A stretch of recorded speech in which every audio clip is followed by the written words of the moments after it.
Assalamu alaikum wa rahmatullah. My dear students, I hope all of you are fine. Today I will discuss about pronoun referency. Here is an example for you. There lived a man in a village who had a great attraction to English. একটা লোক ছিল একটা গ্রামে যার ইংরেজির ব্যাপারে খুব আকর্ষণ ছিল। এখানে হুইস এই ম্যানকে বোঝানোর জন্য ম্যান এর পরিবর্তে হুইস এই প্রোনাউনটি ব্যবহার করা হয়েছে। কিন্তু আমরা জানি হুইসটা বস্তুর ক্ষেত্রে বা অন্য বিষয়ের ক্ষেত্রে বসে, ব্যক্তির ক্ষেত্রে বসে না। কাজেই এখানে নিঃসন্দেহে এটা একটা ভুল। আর হুইস না হয় এই ব্যক্তির পরিবর্তে কী হতে পারে? আমরা জানি ব্যক্তির ক্ষেত্রে হু হয় অথবা হুম হয়, কিন্তু এখানে যেহেতু একটা সাবজেক্ট হিসেবে হুইসটা বসেছে, এখানে হুম না হয়ে হু হবে। So there lived a man in a village who had a great attraction to English. Then next sentence, though he was dull-headed, যদিও সে বোকালোক ছিল, he went to a teacher in order to learn English well. সে একজন শিক্ষকের কাছে গেল ইংরেজি শেখার জন্য। He tried his best to teach the man.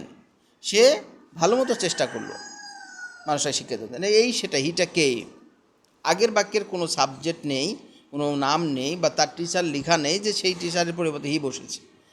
মূলত এই হি দিয়ে he tried his best to teach the man, মানুষটাকে শেখানোর চেষ্টা করেছে। কাজে পরিষ্কার বোঝা যাচ্ছে হিটা ওই টিচার হবে। কাজে এখানে হি বসানো আছে, এটা আনক্লিয়ার একটা প্রোনাউন। কাজেই এই হি না বসে এখানে দ্য টিচার বসবে। The teacher tried his best to teach the man, but he learned only 3 English words, yes, no and very good. Though the man did not know the meaning of it, এই ইটটা কিসের?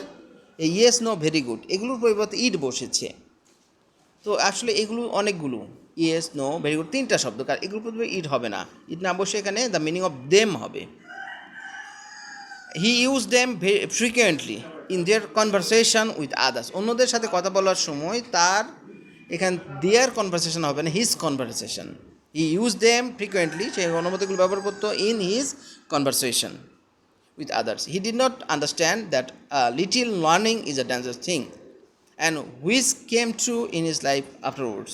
এখানে which came এই last বাক্যেও দেখা যাচ্ছে যে and which কেমটা একটা verb এবং এটা সাবজেক্ট হবে, এবং এখানে হুইচ বসেছে।